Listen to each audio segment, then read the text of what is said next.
दलीय भाजपा अध्यक्ष वीरेंद्र सचदेवा ने मुख्यमंत्री अरविंद केजरीवाल के अपने त्याग पत्र देने व जेल से सरकार चलाने के मामले में जनता से राय लेने के लिए निर्णय पर पलटवार किया है। उन्होंने कहा है कि क्या उन्होंने शराब घोटाले, जल बोर्ड घोटाले, आलीशान बंगला घोटाले समेत दर्जनों घोटाले जनता से पूछ के किए हैं। वीरेंद्र सचदेवा ने कहा है कि आपके सम्मेलन में केजरीवाल और उपस्थित लोगों के बीच उत्साह की कमी से पता चलता है कि उनका अपनी पार्टी कैडर से संपर्क टूट गया है।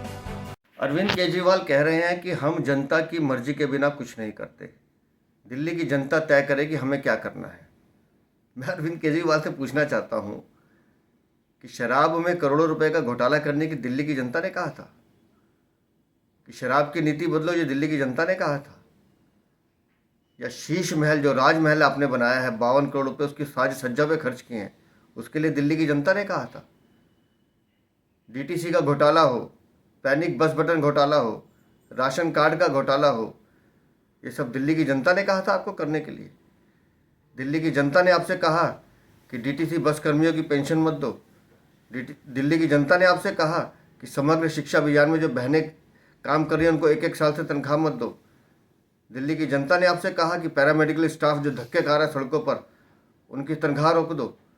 दिल्ली की जनता ने आपसे कहा कि 10,000 सिविल डिफेंस कर्मी आपने सड़कों पर लिटा दिए। दिल्ली की जनता ने कहा था आपसे।